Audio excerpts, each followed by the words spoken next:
DJ Balkrishna studio Baheri. जहिया सबसलो देवघर नगरिया, जहिया सबसलो देवघर नगरिया, मिथिला भल बिरान यो हे यो दानी फिर सौ एक बेर, हे यो बाबा फिर सौ एक बेर, अबियो मिथिला धाम यो हे यो दानी यो, अबियो मिथिला धाम यो।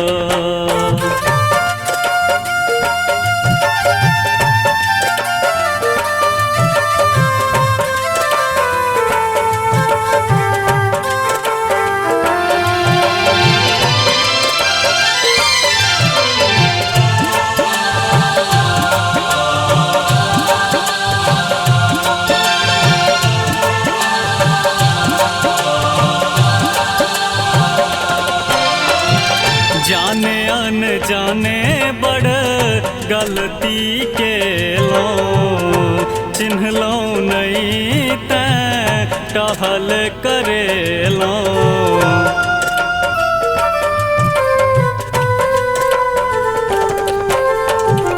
जाने अनजाने बड़ गलती के लो, चिन्ह लो नहीं तैं टहल करे लो।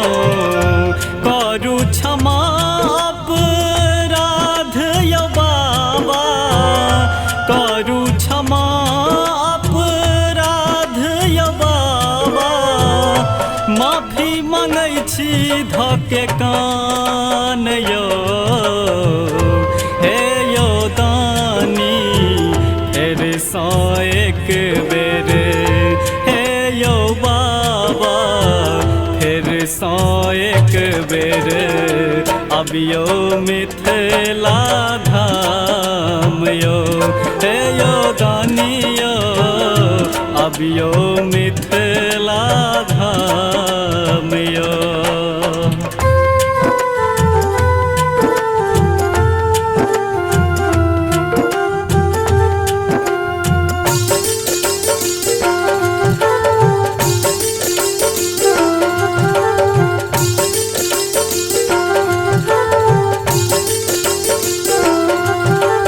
Music by DJ Balkrishna.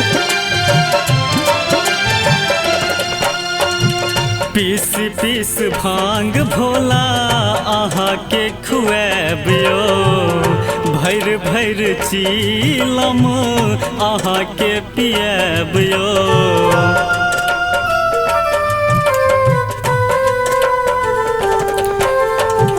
पीस पीस भांग भोला आहा के खुएबियो, भैर भैर चीलम आहा के पिएबियो।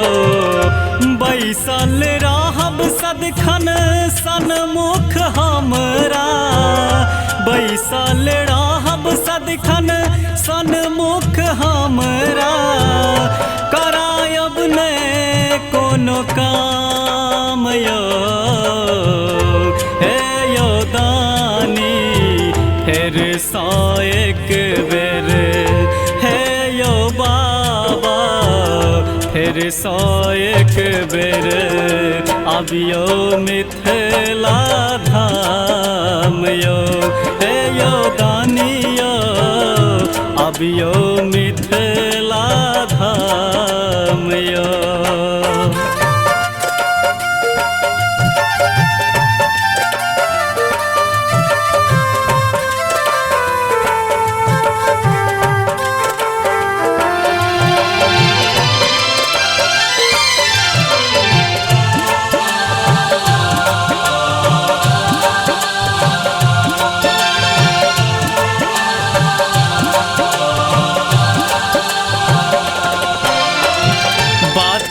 रमेंद्र बाबा कन कन कहैया, मिथिला के हालत देख लो न जाइए।